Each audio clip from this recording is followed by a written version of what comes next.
Muy buenos días. ¿Cómo están? Amados hermanos, aquí estamos transmitiendo desde la lluviosa ciudad de Houston. Hemos tenido una mañana de tormenta y una mañana hermosa, con relámpagos, con mucha lluvia, con viento, pero estamos contentos porque sabemos que Dios está con nosotros y que Él tiene cuidado de nosotros. Dice la Biblia que no temeremos. Aunque las montañas fuesen removidas y puestas en el corazón del mar, nuestro corazón no temerá. Pero esta paz solo puede venir cuando el hombre establece una relación con Dios, su Creador. Porque ningún hombre puede decir que Él se hizo a sí mismo. La palabra de Dios enseña que Él nos formó en el vientre de nuestra madre. Él entretejió todo nuestro ser. Y si Él es Dios, si Él nos hizo, luego entonces tiene el absoluto derecho de decirnos cómo hemos de vivir, cómo hemos de comportarnos en este peregrinar en la tierra. Les saludo cordialmente a cada uno de ustedes que escuchan esta transmisión, a la iglesia de Atlanta. Reciba un caluroso abrazo en Cristo Jesús de parte nuestra. Estamos contentos de poder compartir con ustedes la palabra y vayamos allá, porque creo que Dios tiene una palabra para cada uno de nosotros. Si nosotros tan solo afinamos nuestro oído y nuestra alma, nuestro corazón, entonces Dios, por su Espíritu Santo, promete que dará a cada uno de nosotros conforme a la porción de nuestra necesidad. Abra su Biblia, por favor, allí en el libro de los Hechos. El libro de los Hechos es el libro de la historia de la iglesia primitiva, y algunos teólogos han indicado que el libro de los Hechos no está terminado, porque si usted se fija, la mayoría de las cartas paulinas y de las otras cartas en la Biblia tienen una forma de terminarse en donde el escritor anuncia, indica, presenta el hecho de que ha terminado de escribir esa carta. Pero el libro de los Hechos no hay tal cosa. Algunos dicen que debido al hecho de que la iglesia es indestructible, es invencible, es eterna, por lo tanto permanece, independientemente de lo que pase a través de los tiempos. Pero vayamos allá en el capítulo 16 de los Hechos. Esta enseñanza, esta predicación, he titulado Dios nunca desperdicia una crisis. Dios nunca desperdicia una crisis. Acompáñame a orar un momento. Señor, ciertamente la tierra y los moradores de ella, nosotros los hombres, pasamos por una crisis muy seria. El mundo se ha cerrado, la economía se ha detenido y la enfermedad y la muerte abundan. Deambulan por las calles y por los hogares. Es una crisis ciertamente fuerte y seria. Sin embargo, a través de la vida y del conocimiento de tu palabra, tú nos enseñas que debemos confiar en ti y que podemos confiar en ti. Tú has cumplido todas tus promesas a través de la historia del ser humano y seguramente continuarás con tu propósito. Señor, protege a tu iglesia, protege a cada uno de tus hijos, a sus familias, sus hogares, y que cada uno de nosotros podamos abundar en crecimiento después de que todo esto termine, porque tú nunca desperdicias una crisis. Y nosotros no debemos hacerlo tampoco. Te pido que tu palabra sea como un bálsamo para cada uno de mis hermanos y todos aquellos que casualmente o accidentalmente escuchen esta transmisión, y que podamos aprender a confiar en ti y hagamos cambios radicales en nuestra manera de vivir el cristianismo. En el nombre de Jesús te lo pedimos con acción de gracias. Amén. En la carta de los Hechos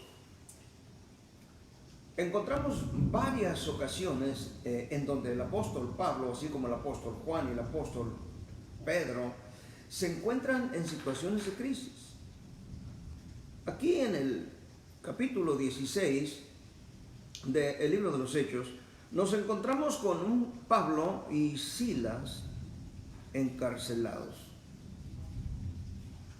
En la cárcel de Filipos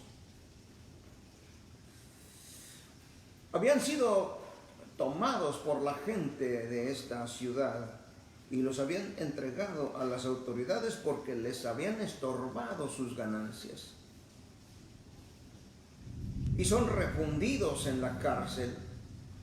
Pero note usted en el versículo 25 de esta carta, en el capítulo 16, dice: pero a medianoche, orando, Pablo y Silas cantaban himnos a Dios, y los presos los oían. Quiere decir esto que en ninguna manera Pablo y Silas desperdiciaban la oportunidad que Dios les abría a través de esta crisis. Yo no sé usted, yo nunca he estado en la cárcel, y menos por una situación como ellos, pero no me supongo que alguien que está en la cárcel sin una convicción profunda de la presencia de Dios en él pueda cantar. Más bien está pensando en que venga el abogado lo más pronto posible para poder pagar la multa, pagar la fianza y vámonos de aquí. Este lugar es un lugar que nadie quiere estar. Sin embargo, Pablo y Silas cantaban a medianoche, después de haber sido azotados con varas, dice la palabra de Dios. La crisis que vivimos fue fundamentalmente lo que ha movido a la iglesia de Cristo en nuestros días. De ser una iglesia, un grupo que se reúne, de repente a ser un grupo disperso. Nada nuevo. A través de la historia esto ha pasado en innumerables ocasiones. Sucedió exactamente al comienzo de la iglesia primitiva, en los albores de la iglesia primitiva, debido a la terrible persecución que fueron objeto por el gobierno de Roma. Y parece que está sucediendo nuevamente. Aunque hoy, por causa de una enfermedad, un virus, una pandemia llamado coronavirus o COVID-19. Y mientras le pedimos a Dios en oración por la sanidad de nuestra tierra, estoy tratando de discernir, de buscar en lo que está pasando, qué es lo que Dios está diciendo en medio de todo esto y qué es lo que quiere que hagamos como pastores, como cristianos, como líderes en la iglesia, tanto hoy como en el futuro. Mire usted, el prototipo para el cambio repentino que vino a la iglesia a través de la crisis, en la iglesia primitiva me refiero, se encuentra en Hechos 1, en los capítulos 7 y 8. Allí es donde empieza. Jesús promete que sería el Espíritu Santo de Dios quien capacitaría a los creyentes para ser testigos en Jerusalén, en Judea y en Samaria y hasta lo último de la tierra. Es decir, las partes más remotas del mundo Nosotros hoy en Estados Unidos nos encontramos bastante retirados de donde el cristianismo empezó. Nuestros hermanos en Argentina se encuentran miles de millas de distancia de donde empezó, pero fue allí.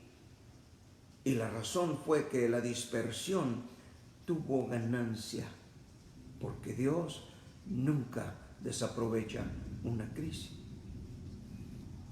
Sin embargo, la iglesia reunida en Jerusalén permaneció allí desde el capítulo 2.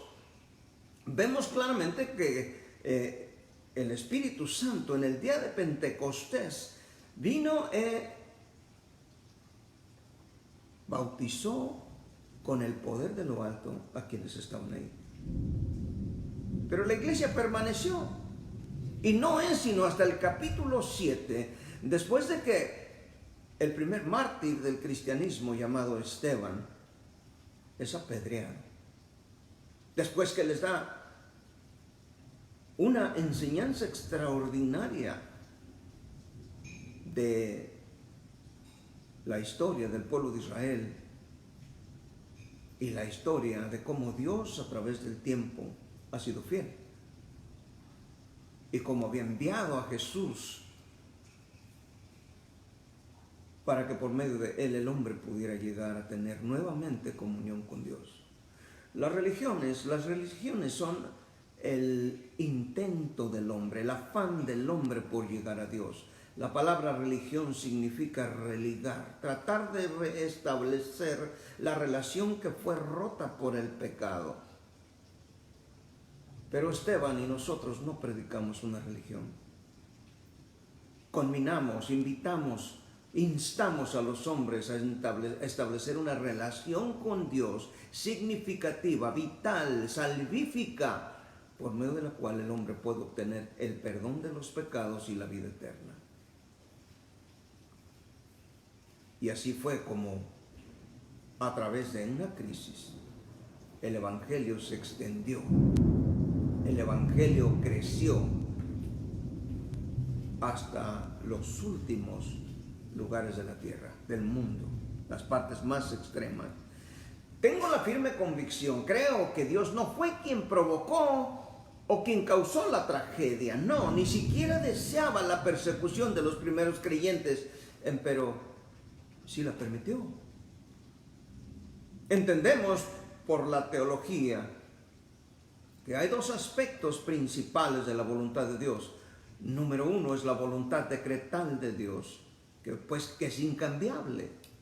Dios quiere la muerte, Dios quiere que el pecador viva, que el pecador pueda ser salvo, pueda ser transformado, pueda ser cambiado.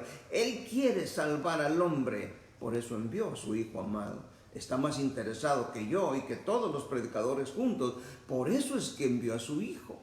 Esa es su voluntad decretal, que Él ha decretado. Por otro lado, tenemos la voluntad permisiva de Dios. Cuando Dios permite ciertas cosas que sucedan en la vida del hombre, en la vida de sus hijos, los cristianos, y realmente no tiene por qué darnos una explicación. Pero hacemos bien en examinar y en preguntarle qué es lo que quiere de nosotros. Porque Él en su santa providencia preservó a aquellos que Él quiso que pudieran continuar con su trabajo misional o misionero. Podría ser que esta pandemia, que este virus que azota al mundo entero, actualmente esté presionando a la iglesia para que se adapte rápidamente a una nueva modalidad, a una nueva normalidad. ¿Sabe usted? Si leemos cuidadosamente la Biblia, aprenderemos que Dios nunca desperdicia una crisis. Y nosotros tampoco debemos hacerlo. En cambio, Dios nos ofrece a través de una asociación con Él, es decir, que participemos activamente en el cambio del ser humano a través de su palabra, a través del perdón que Él otorga, a través de la vida eterna, Hay una teoría que se llama el desequilibrio puntuado, una forma distinta de decir lo que Winston Churchill fue quien acuñó esta frase: nunca desperdicies una buena crisis. Y bueno, buena entre comillas, porque hay ocasiones en que las crisis son terribles, pero siempre podemos aprender. Churchill expresó estas palabras en referencias a las condiciones posteriores a la Segunda Guerra Mundial. Y actualmente un político llamado Rahm Emanuel, que fue representante por el estado de Illinois y después llegó a ser jefe de personal de la oficina del presidente Barack Obama, más tarde parafraseó esta frase en respuesta a esta tremenda crisis y esta recesión económica que se cierne sobre el mundo entero y que apenas empieza. En ambos casos la idea es bastante simple. Mire usted, en circunstancias normales en la vida organizacional existe un equilibrio, ya sea en el gobierno, en los negocios e incluso en la iglesia. En circunstancias normales el cambio o los cambios se dan, usualmente ocurren lenta y gradualmente o paulatinamente, incrementalmente. Pero no es así cuando vivimos tiempos de crisis como los de hoy. Se borran las líneas regulares, tanto de política interna como de burocracia. Y hay cambios radicales y solo aquellos que son ágiles para liderar a través de esos cambios a gran escala dentro de las organizaciones o del gobierno o en nuestro caso de la iglesia. Y yo quiero compartir con usted 7 formas en las que esta crisis actual puede ayudarnos a realizar cambios dramáticos, profundos y a dejar un legado en nuestras iglesias, en nuestras familias y en nosotros mismos. Acompáñenme por favor en esta consideración. De los 7 empezamos con el número 1 y podemos darnos cuenta de que hemos estado recuperando nuestro tiempo de oración.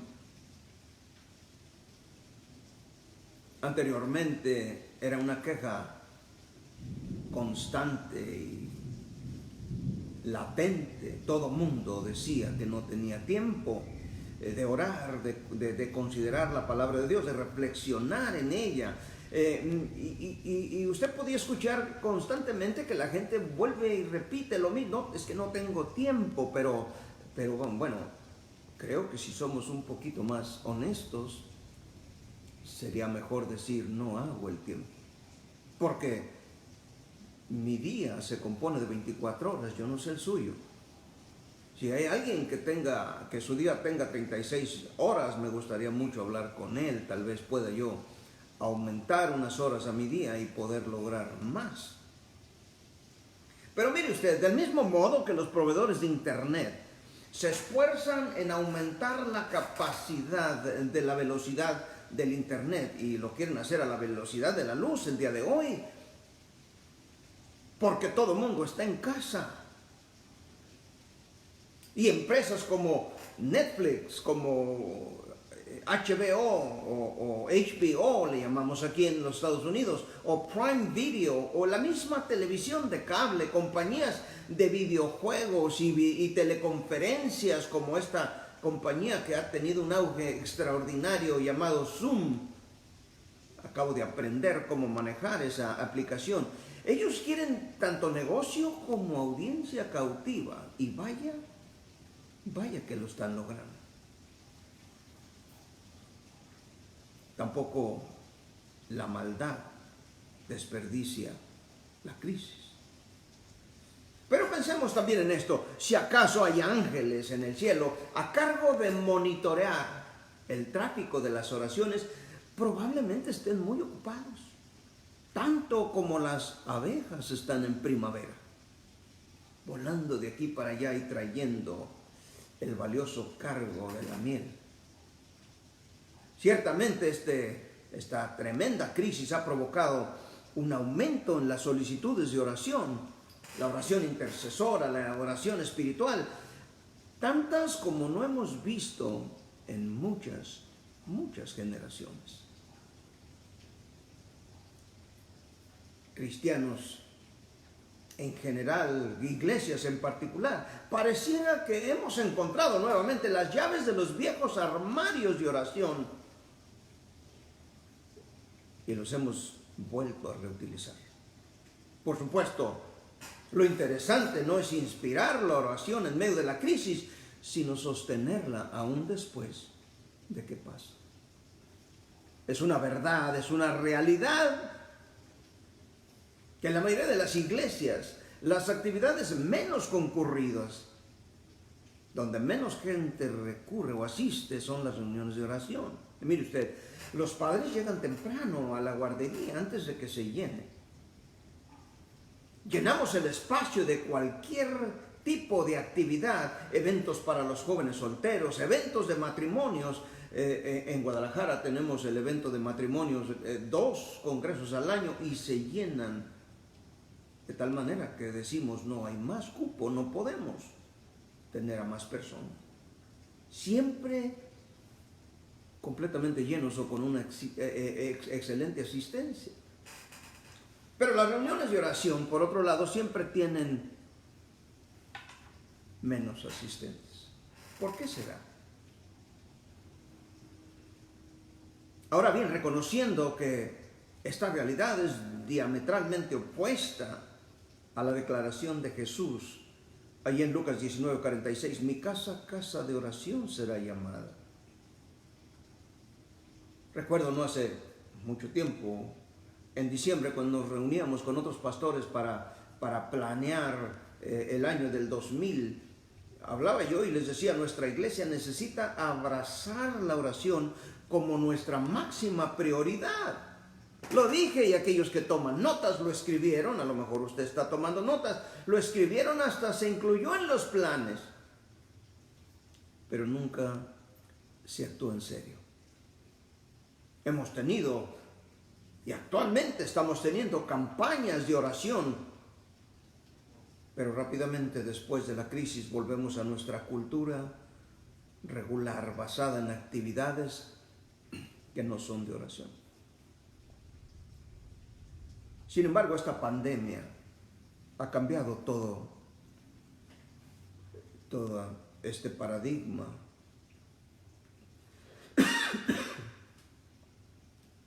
Y todos los cristianos, tanto individualmente como colectivamente, corporativamente, están volviendo a la oración debido a la crisis. Tristemente, no lo hubiéramos logrado de ninguna otra forma.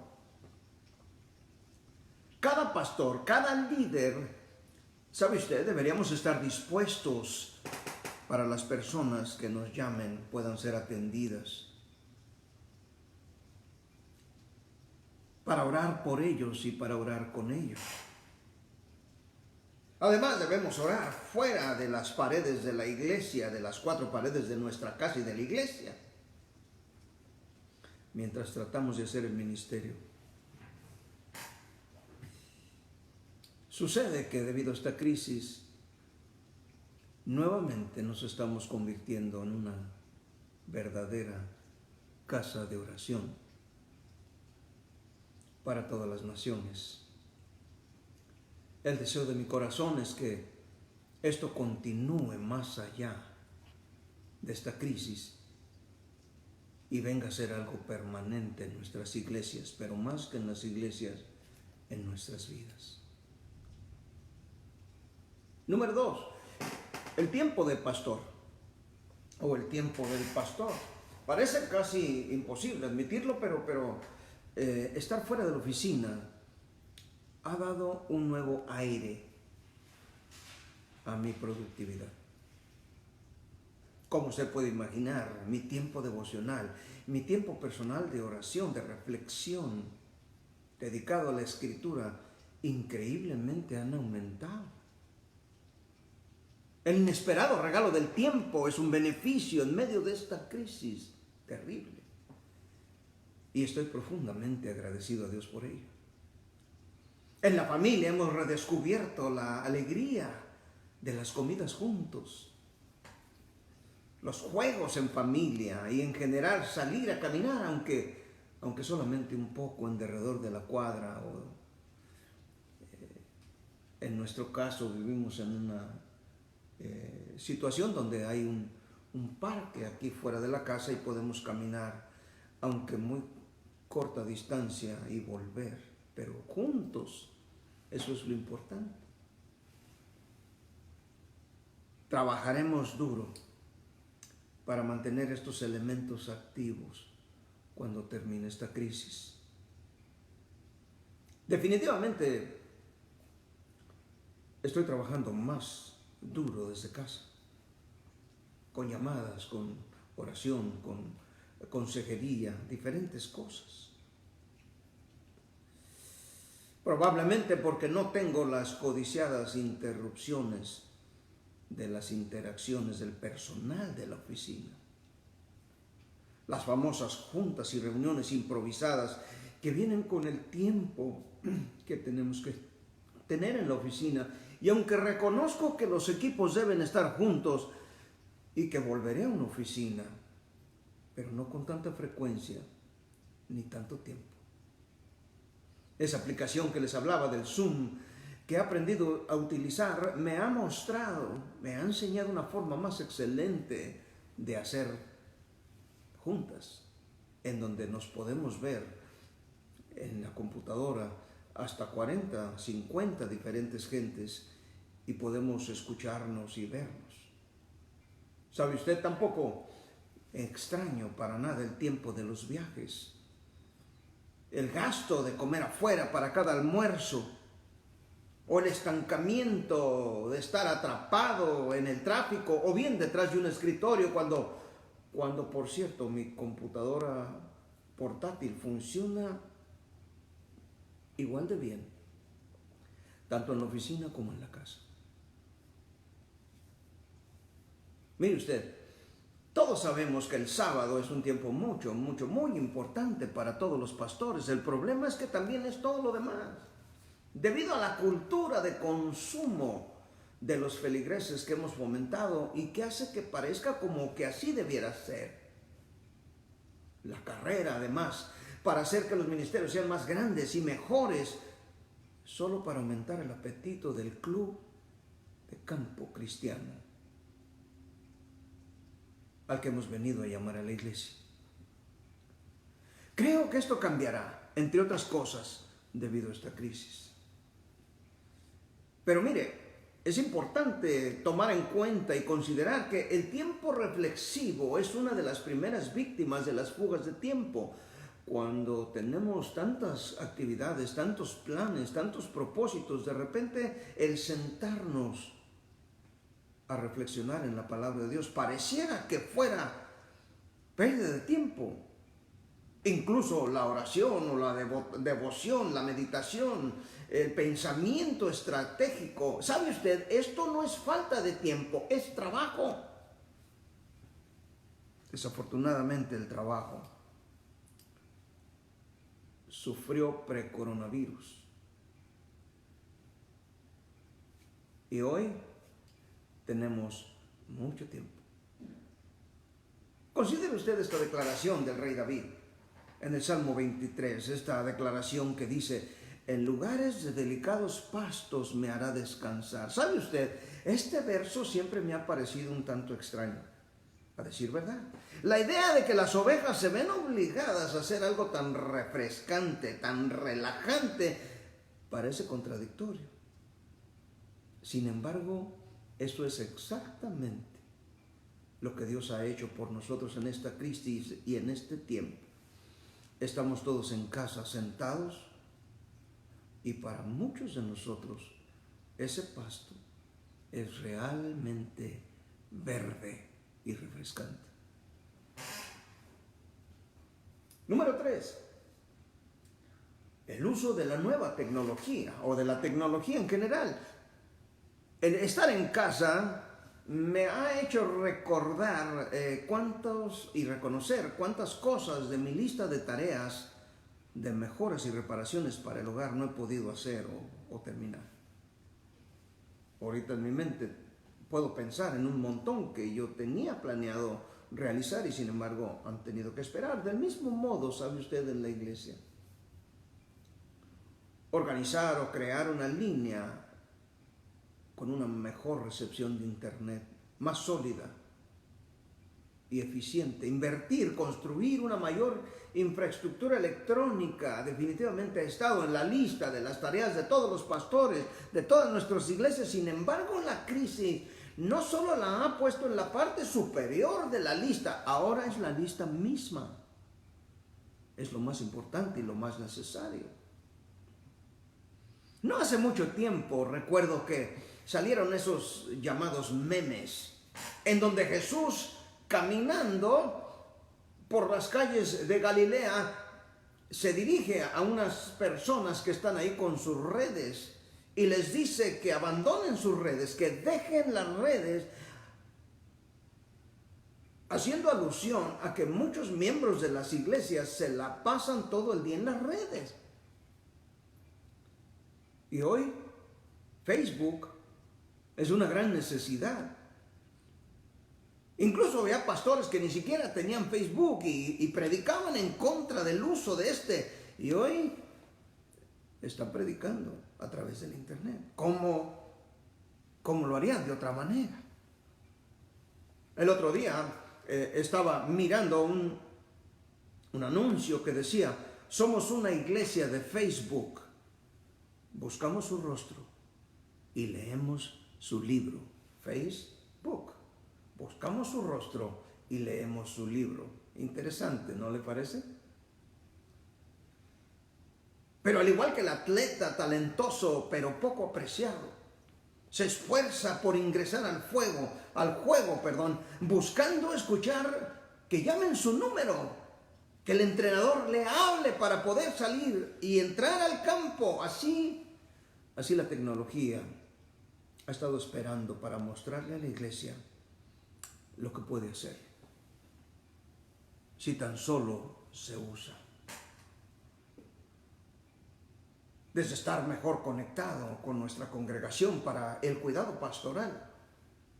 Hay gente que de repente se enferma y está delicada, de maneras que no podemos o no se nos da por la distancia o por muchas situaciones poder visitarlos, pero a través del internet podemos visitarlos ahí y orar por ellos y con ellos. Hasta producir diferentes medios o múltiples medios para dar, para diezmar, para ofrendar, para transmitir mensajes a una audiencia mucho más grande que a aquellos que alguna vez entrarán por las puertas de nuestras iglesias, con cosas como teleconferencias y otras formas de desarrollar más contenido electrónico. El juego realmente está cambiando, y me refiero a la tecnología. Está cambiando incluso si es por obligación, porque no hay otra forma de predicar. Y esta crisis ha permitido que la tecnología tome el campo, y la iglesia del Señor Jesucristo será mucho mejor debido a eso.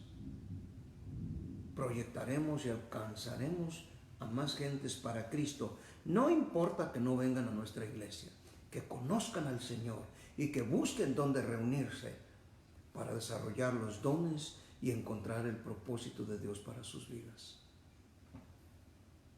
Número 4. Núcleo, congregación y multitudes. Escuche, núcleo, congregación y multitudes. Le comparto esto. La primera regla del orador o el que habla en público es esta: debes conocer a tu audiencia. Alguien que no conoce a esa audiencia va a tener dificultades porque no sabe o no reconoce cómo ajustar su lenguaje y qué clase de temas debe predicar si es que no sabe a dónde va a ir a predicar o no conoce a la audiencia. Entendiendo esto, entonces debemos plantear una pregunta. ¿A quién hemos dedicado nuestro tiempo y nuestros recursos en los ministerios?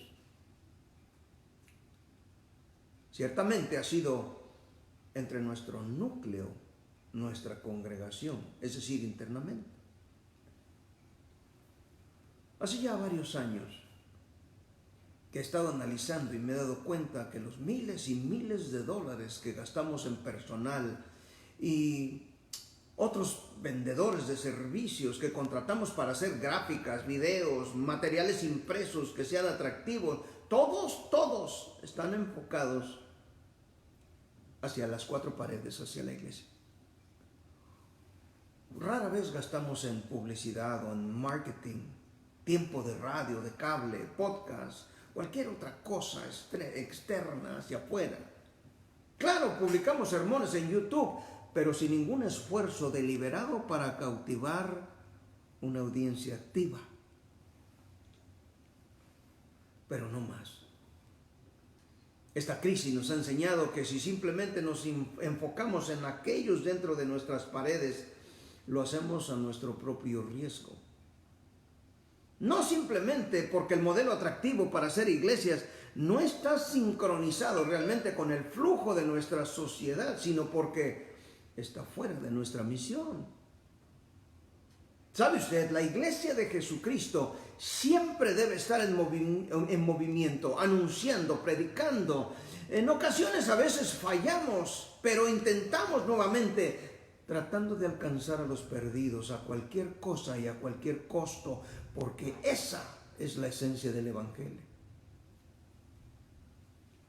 Ver, escuchar el vacío dentro de las mentes y los corazones de ellos, porque carecen de una relación vital con Cristo Jesús, una perspectiva totalmente distorsionada de Dios, de su reino. Y cuando analizo eso, me hace que me vuelva a comprometer a evangelizar y a ser discípulos para el reino de los cielos. Ojalá usted piense igual. Al igual que una computadora que se ha congelado y que no responde cuando uno le pica. ¿Sabe usted? Lo que necesita esa computadora es una completa reseteada, como decimos. Y eso es el único medio que se puede utilizar para hacer que las cosas vuelvan a funcionar. Y Dios está precisamente usando en esta actualidad, esta crisis, para resetearnos, como iglesia, como pastores, como líderes.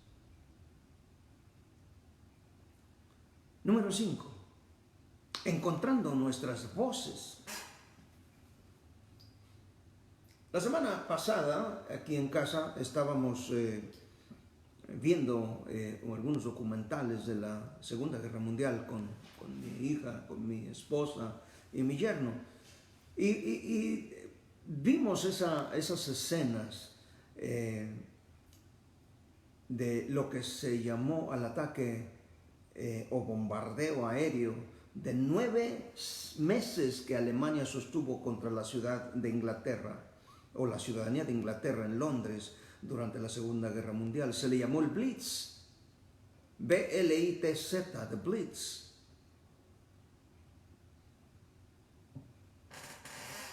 Y lo que podemos aprender de esto, de acuerdo a las palabras tanto de Adolfo Hitler como de el primer ministro Winston Churchill, muestra que Adolfo Hitler estaba obstinado a romper el espíritu de ese país. Sin embargo, su espíritu, su capacidad de cambio en medio de la crisis terminó salvando a Inglaterra de la aniquilación total. Porque sabe usted, mientras Alemania enfocaba sus bombas incendiarias a los centros de las ciudades, por otro lado, se reconstruían los aeropuertos o aeródromos y las fábricas de aviones de Inglaterra que habían sido bombardeadas previamente. Aprovecharon la crisis. Mientras tanto se reclutaron, se entrenaron nuevos pilotos y Alemania nunca pudo lograr la superioridad aérea. Jamás. La realidad es que militarmente Inglaterra y su población civil sufrieron un alto costo tanto en vidas como en infraestructura y en destrucción masiva. Es impresionante ver la devastación que sufrieron los ingleses. Y hoy en día, cuando usted va a Inglaterra, a Londres, no hay ni siquiera señales de la devastación que podemos ver a través de estos documentales. Pero este episodio de muerte y destrucción, que en efecto significó un alto precio para la nación, debido al terror provocado en la gente por las sirenas de ataques aéreos, seguidas por las bombas, y esto creó un clima no muy diferente al que enfrentamos hoy. Estamos al tanto de las noticias. Sabemos al dedillo la cantidad de gentes que se han sido infectadas y que han muerto, incluso en cada ciudad, en cada estado y en el mundo. Pero en Inglaterra, sin embargo, la ciudadanía siguió adelante bajo una sola determinación: continuar la vida como siempre, en un esfuerzo titánico por lograr que la gente mantuviera la calma. Y más que cualquier otra cosa, la historia registra que fue la voz firme y decidida del primer ministro de Inglaterra, llamado Winston Churchill, la que contagió, la que conminó, la que reunió la solidaridad y el coraje, el valor de esta gente. Qué gran modelo para los ministerios en este tiempo. Recuerdo a mi entrenador o el coach de judo, cuando yo estaba joven en la escuela, le gustaba decir: la crisis no desarrolla el carácter, más bien lo revela.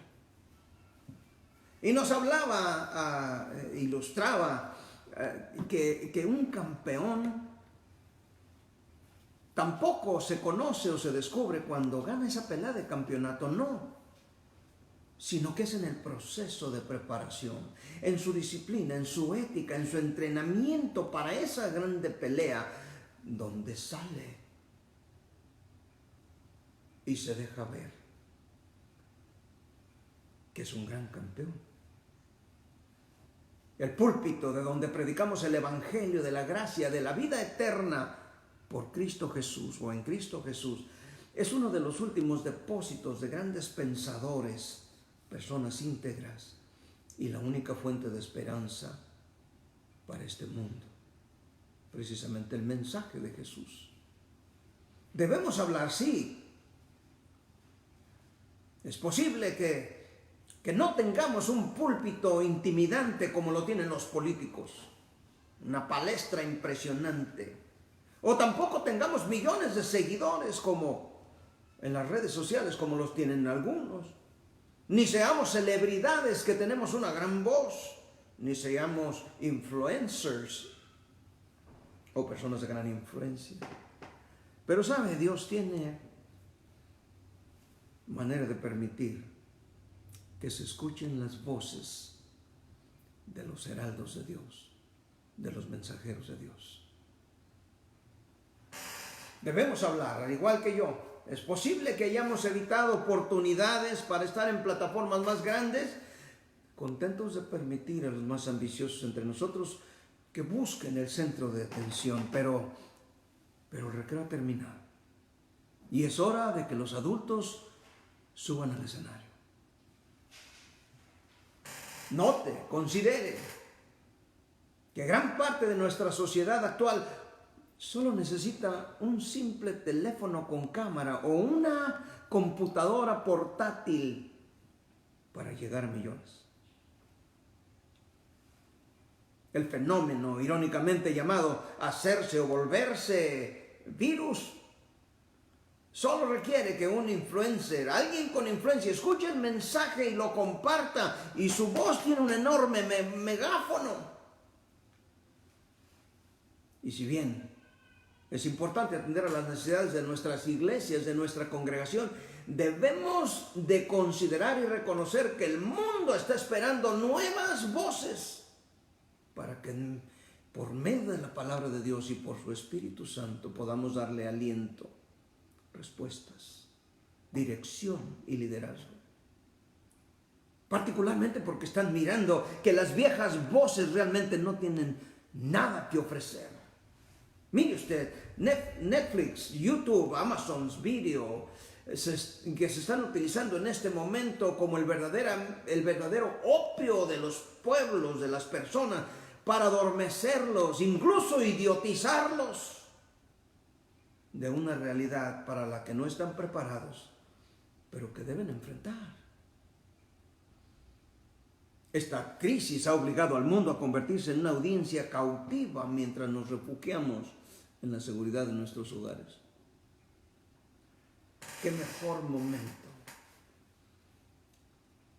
para ofrecer la oferta del Evangelio de Jesucristo? El perdón de los pecados y la vida eterna que gratuitamente y por gracia nos ofrece. Oremos fuertemente y no escatimemos.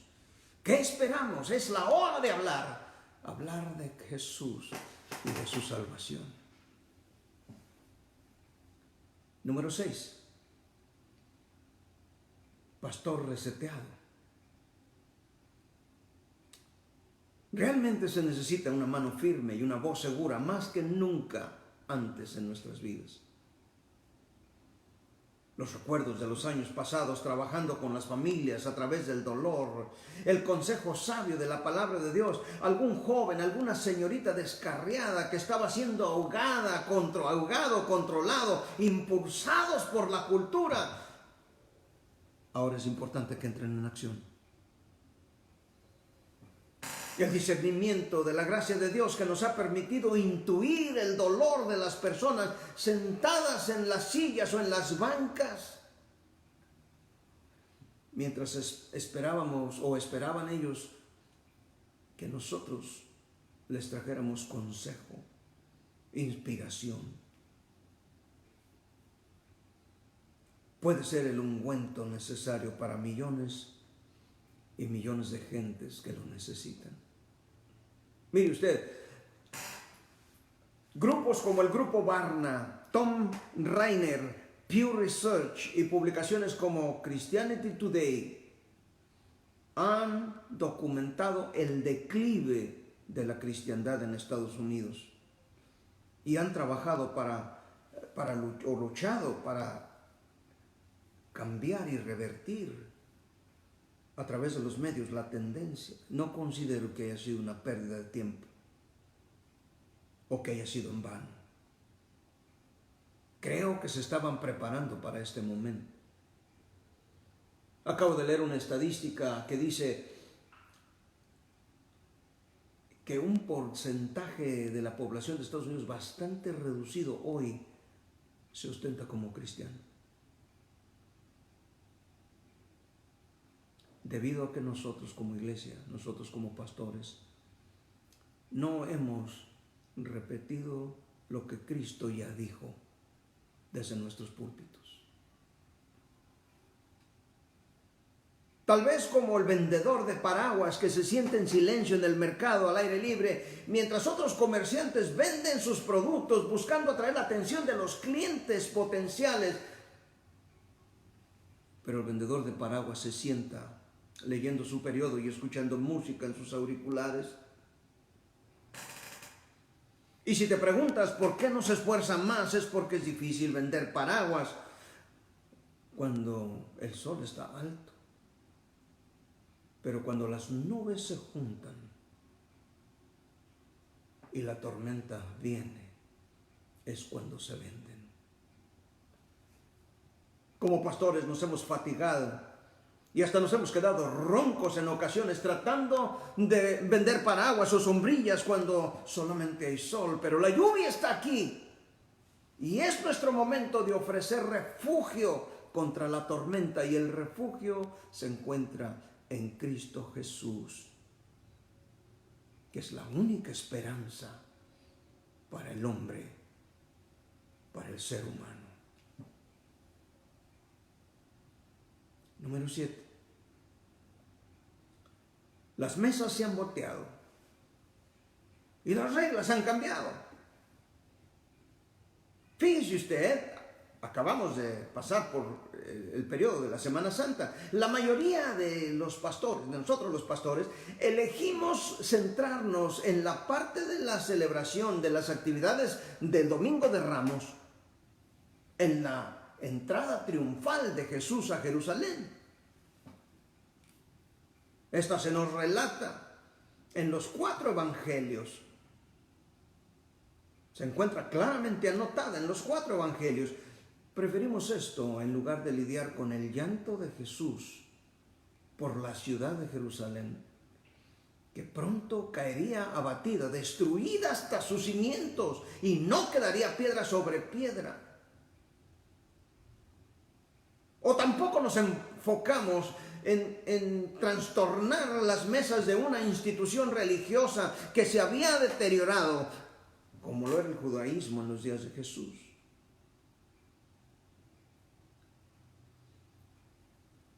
Y Jesús los acusó de convertir su casa de oración en una cueva de ladrones.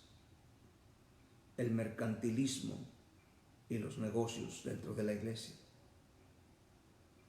Mire usted, la verdad es esta, es que gran parte del agotamiento pastoral que he presenciado nace de la frustración de no poder perseguir la visión dada por Dios debido a la resistencia organizativa y demandas interminables de una congregación que nunca se pueden cumplir.